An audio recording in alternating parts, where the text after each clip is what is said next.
Apa kabar Formula Friends? Ketemu lagi sama gue Render di Formula Motor TV. Karena kepraktisannya, segmen SUV kompak memang sedang naik daun.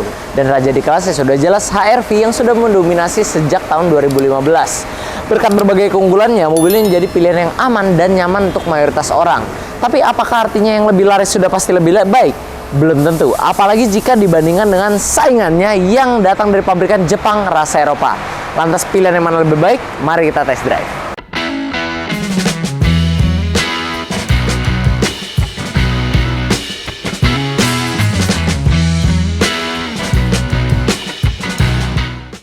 Kedua mobil ini akan kami bandingkan dari 4 poin perbandingan, yaitu fitur, rasa berkendara, performa mesin, dan kepraktisan dan kelegaan kabin untuk mencari tahu pilihan mana yang lebih baik.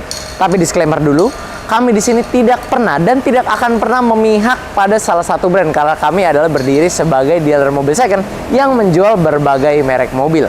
Video ini merupakan opini kami yang sudah berkecimpung di dunia otomotif selama belasan tahun dan kami berharap video ini bisa membantu kalian yang sedang mengincar mobil-mobil yang ada di video ini. Untuk itu tanpa basa-basi lagi, mari kita review mobil. Oke, poin pertama perbandingan, kita bandingin fiturnya dulu.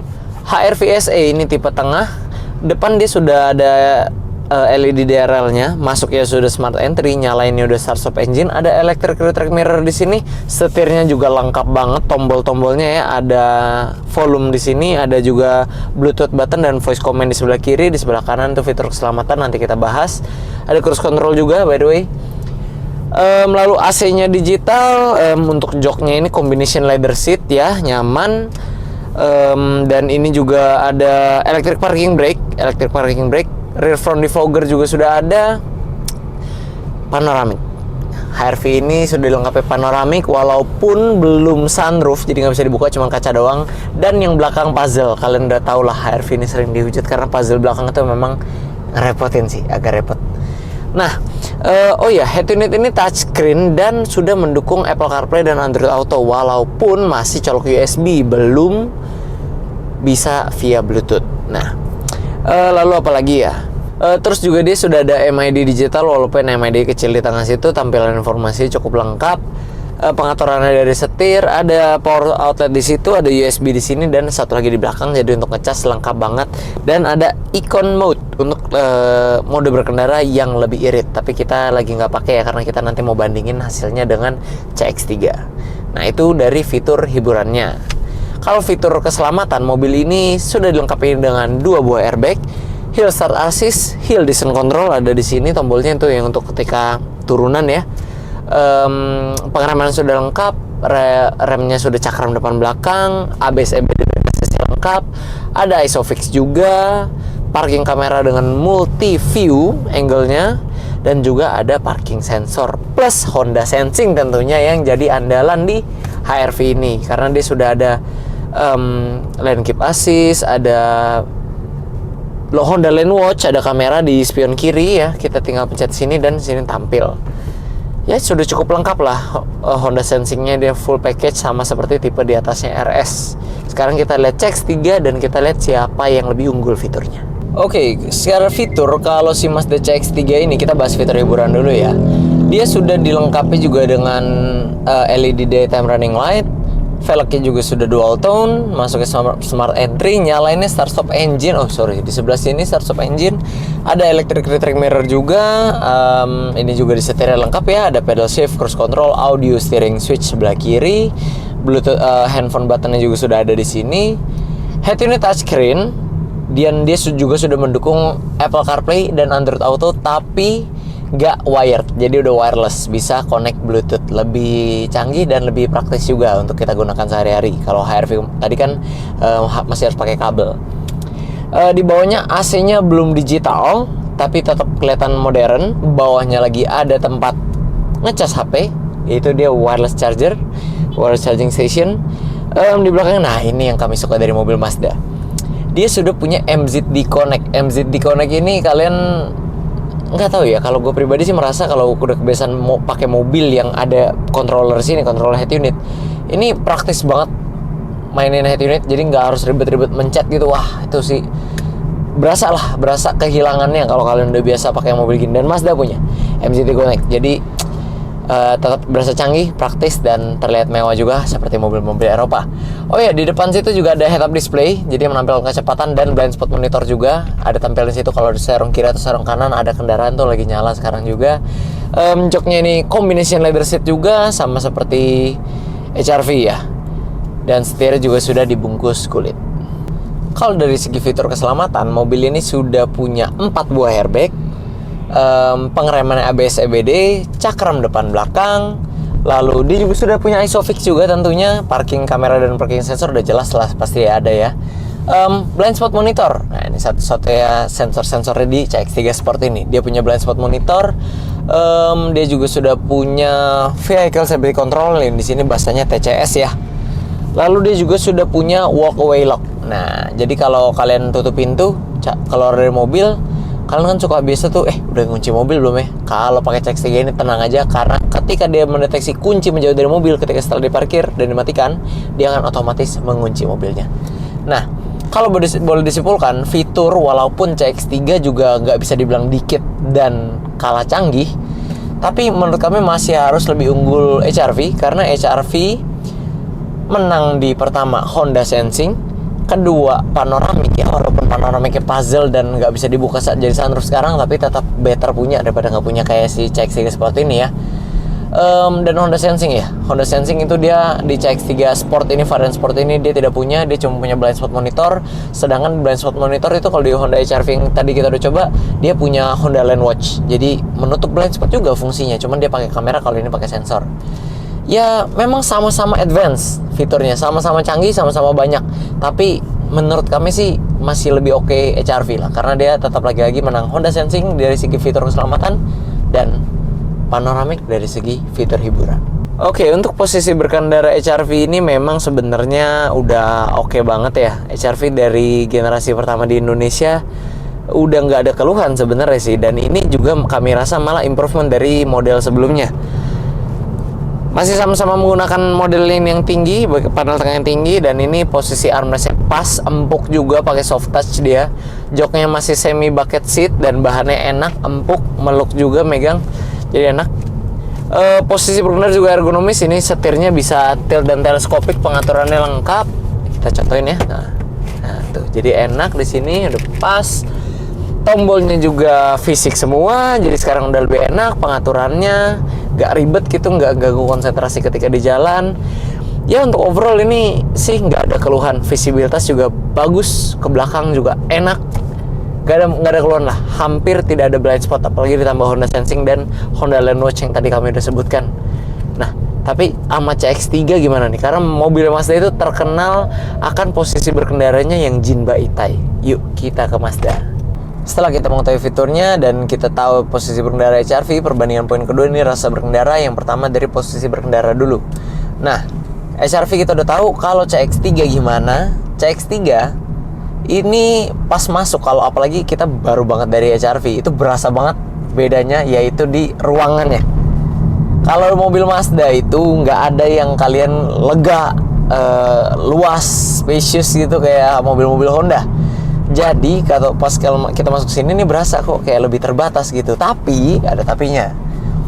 Yang sebelumnya udah gue bilang Jinba Itai. Jadi kita nggak boleh bilang mobil Mazda itu sempit. Kita bolehnya bilang kita menyatu dengan mobil, seperti yang bahasa Mazda. Tapi memang walaupun itu ada sedikit-sedikit gimmick dan kalimat marketing dari Mazda dengan Jinba Itai-nya, tapi memang ada benernya juga, karena posisi duduk di mobil Mazda itu hampir semuanya enak. Dan termasuk CX-3 ini.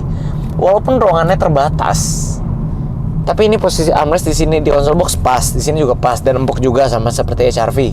Ini juga joknya udah semi bucket seat, pengaturannya lengkap walaupun masih manual sama seperti HR-V. Setirnya juga sama, tilt dan teleskopiknya sudah lengkap. Nah, visibilitas juga karena ini mobil basically Mazda 2 yang disuntik steroid jadi lebih gede. Jadi sebenarnya juga nggak ada komplainan, nggak ada titik buta sama sekali, apalagi udah ada blind spot monitor. Jadi posisi pengendara ini memang lebih terbatas dari HR-V, tapi sama enaknya. Ya mungkin kalau kalian postur tubuhnya jauh lebih besar dari gua, mungkin ya lebih nyaman di HR-V. Tapi kalau postur tubuh kita kurang lebih mirip, nggak beda jauh, nggak ada bedanya. Walaupun lebih terbatas, tapi bukan berarti lebih tidak nyaman di sini. Karena secara postur tubuh, tempat duduk juga menopang. Pengujian berikutnya kita ada di suspensi. Ini kita speed bump, kita hajar dulu di kecepatan 60 ya. Coba kita rasain. Enak loh. Berasa hilang loh ini speed bump yang kasar ini loh. Coba kita kecepatan di 40. Masih enak loh. Tunggu. Kita pelanin lagi. Masih penasaran, kok enak banget ini HR-V ya. Kecepatan 20. Oh iya, enak loh. Gak salah sih kalau dibilang dia improvement dari model sebelumnya. Ini enak banget. Empuk nih, asli enak. Wah gila, enak sih, nyaman sih. Gak heran ini mobil laris banget, karena memang nyamannya dapet banget. Nah tapi kan ini mobil ground clearance-nya agak tinggi. Jadi kalau kita perbandingannya nanti sama CX-3. Nah, kita rasain dulu masih CX-3 baru kita tes handlingnya mobil ini. Pengujian rasa berkendara selanjutnya adalah suspensi. Nah, HR-V kan kita udah coba tadi tuh empuk ya, enak nyaman. Bandingannya kalau Mazda gimana, ini kita hajar di 50-an kecepatannya. Oke, berasa hilang juga tuh. Speed bump kasar kita pelanin lagi coba. 40, 30. Oh, oke.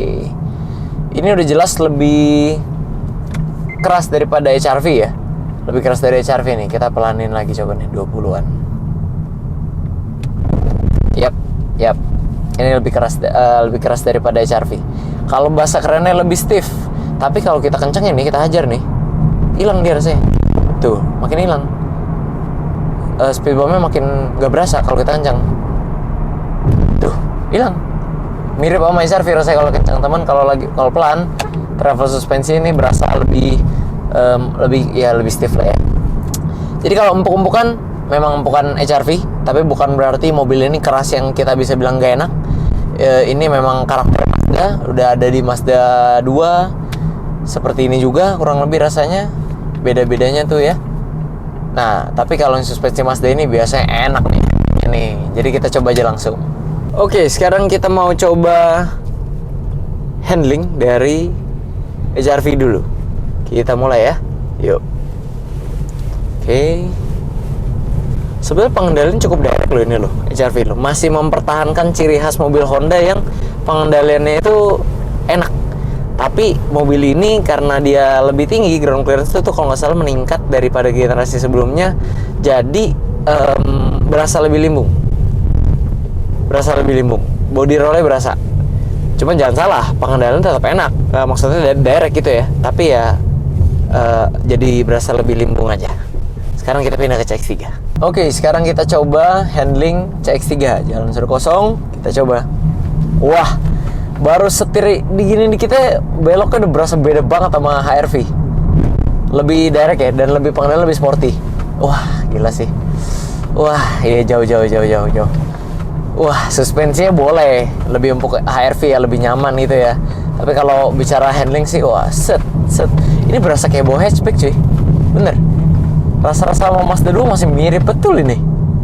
Jangan rusak, kita pelanin dulu. Tapi enak banget memang, asli.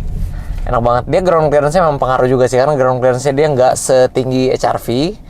Tapi kenapa mobil ini laris juga karena memang daripada pakai Mazda 2 kan agak ceper tuh orang-orang masuk. Kalau CX-3 kita lewatin jalan rusak kayak gini kita masih worry free gitu ya. Nggak bakal mentok. Tapi pengendalian memang mantep banget Mazda. Mobil-mobil Mazda tuh memang fun to drive itu susah digantikan gitu loh. Ciri khas banget. Bikin kalian yang emang udah sempat cobain Mazda agak susah gitu berpaling ke merek lain karena memang enak banget. Dan definisi fun to drive itu mungkin ada beberapa dari kalian bingung, apa sih itu fun to drive? Asik di kendara itu apa sih? Ya mesti nyetir langsung, mesti coba langsung. Yang jelas kalau kalian udah pakai ini dengan posisi berkendara yang Jinba Itai dan pengendalian yang seperti CX-3 ini, HR-V jadi terasa lebih membosankan. Bukan lebih tidak nyaman ya, tapi lebih membosankan gitu loh. HR-V dibekali mesin berkode L15Z 4 silinder DOHC, di mana mesin buatan Honda ini diklaim mampu menyemburkan tenaga sebesar 121 PS pada putaran 6.600 rpm dan torsi maksimal hingga 145 Nm pada putaran 4.300 rpm. Tenaga ini disalurkan melalui transmisi CVT ke penggerak roda depan. Oke, kita udah jalan-jalan kurang lebih 17 kilo dan kita dapat angka konsumsi bahan bakar 17, sekian kilometer per liter. Ini irit banget, tapi karena memang kita jarak tempuhnya juga nggak terlalu jauh dan kita nggak ketemu macet. Sebenarnya sih kalau mobil 1500 Honda L15 itu mesinnya kita udah hafal banget. Kalau kalian jarak tempuh perkotaan kena macet bla bla bla itu mungkin dapatnya tuh 13-14 lah sebenarnya.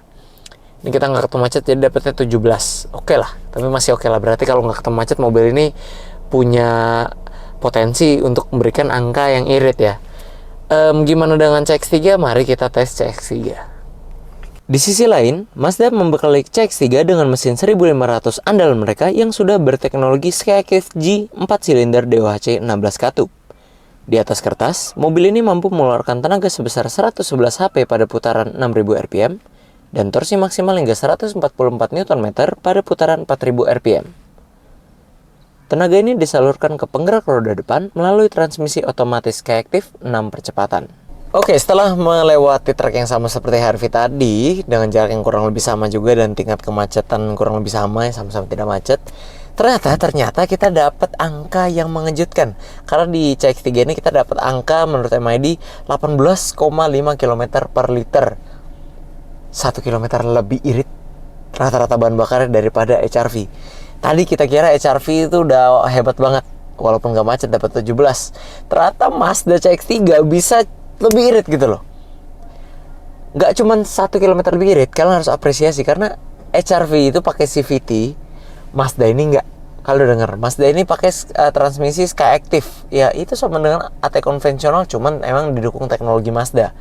Ini adalah salah satu hal yang sering dipandang sebelah mata oleh orang-orang bahwa mobil Mazda itu walaupun nggak pakai CVT dan sebagainya, tapi dia bisa bikin mobil yang irit.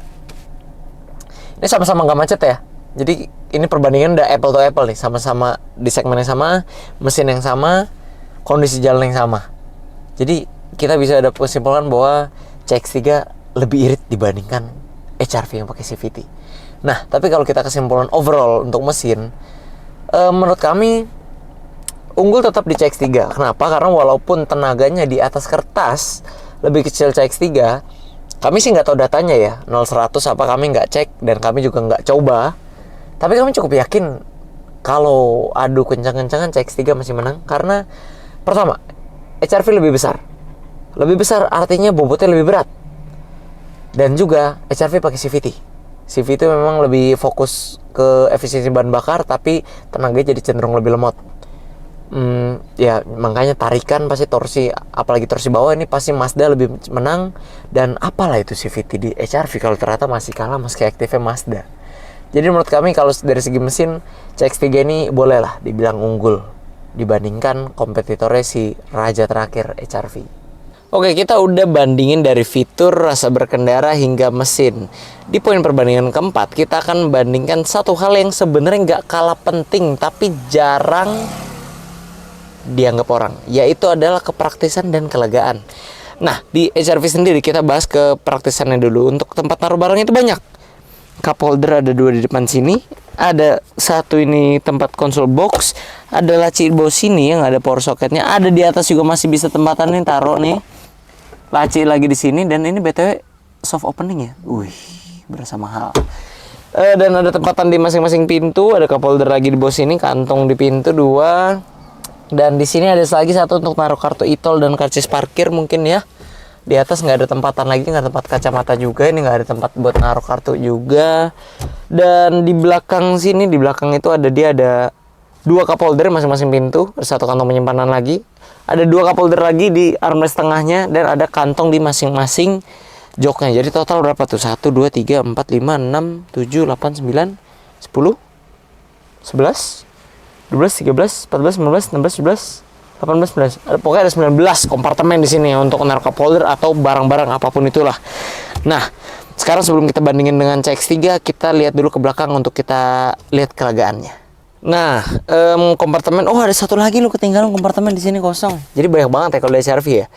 Kalau untuk kelegaan sendiri, mobil Honda itu jarang ada yang baris duanya sempit. Bahkan sampai mobil kecilnya aja Jazz itu dibandingkan kompetitornya dia masih lega. Dan sama halnya di HRV ini, malah dia lebih improve sekarang. Legroom masih lega banget, kaki bisa selonjoran. Cuman mungkin yang duduk tengah agak gak enak aja karena ini agak naik dikit. Tapi masih dapat headrest sih. Kalau ini dia agak perubahannya di sini.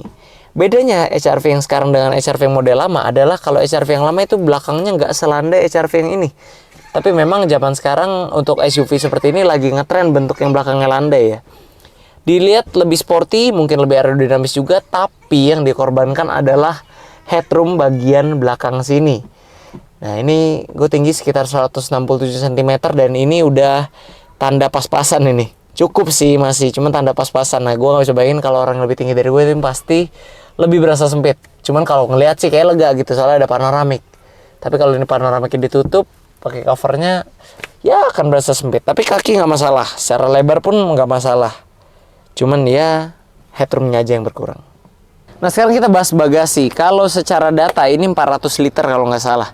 Dan ya ini luas banget dan bisa jadi sebelum kita bandingin sama CX-3 aja mungkin kita udah tahu jawabannya kalau kapasitas tampung HRV ini adalah yang terluas di kelasnya.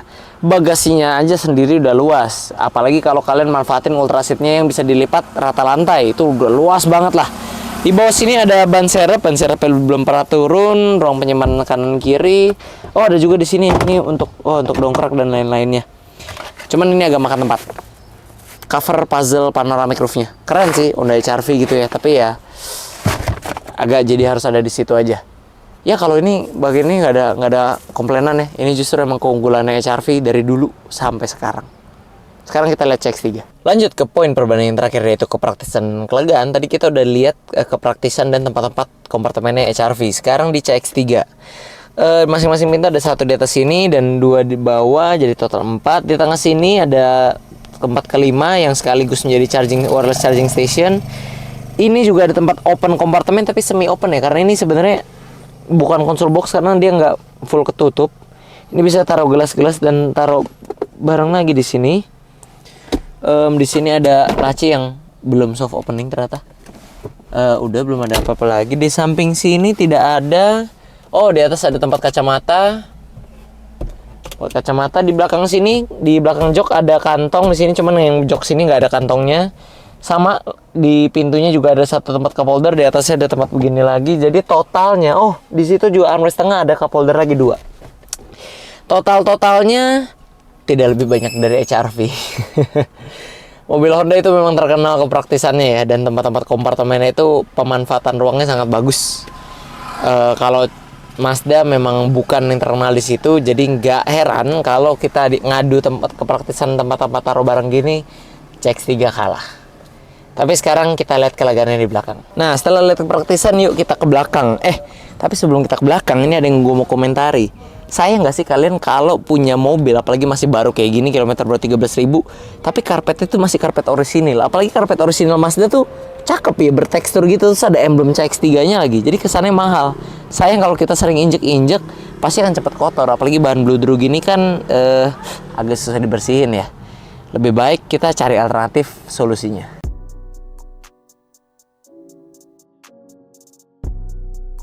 Makanya jangan sampai nyesel kalau karpet mobil kamu itu udah susah dicuci. Kalau di Formula Motor sih, kami percayakan kepada Trapo. Karena selain stylish dan gampang dibersihin, karpet ini punya teknologi yang unggul. Masalah untuk karpet aksesoris seperti yang ini adalah dia susah dibersihkan, berbau, dan tidak awet umurnya. Serta berbahaya karena nggak ada pengancingnya. Jadi bisa keselip ke gas, jadi kita mobilnya susah dikendalikan. Terus solusinya gimana? Ganti karpet yang memang sesuai dengan mobil kalian. Contohnya si Trapo ini. Kami punya Trapo Classic Mark 4 yang memang sudah didesain dan customisasi khusus 100% presisi untuk mobil kami Expander di sini, sehingga dia tidak akan selip karena juga sudah ada pengancing dan velcro-nya, serta dia mudah dibersihkan dan dia tidak berbau. Karpet dari Trapo ini adalah satu-satunya karpet mobil pertama di Indonesia yang udah pakai teknologi antibakteri. Dibuat dengan teknologi Jepang dan disempurnakan dengan agen pembunuh bakteri aktif, jadi bisa mencegah bakteri berbahaya.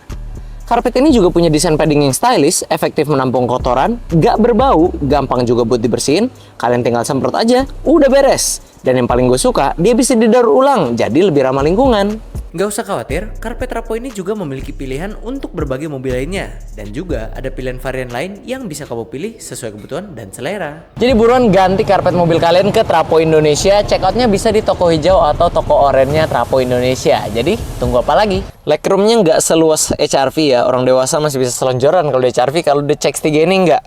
Ini kalian perlu note juga untuk kalian mau cari mobil-mobil seperti ini kan kalian nggak selamanya nyetir sendiri atau berdua di depan.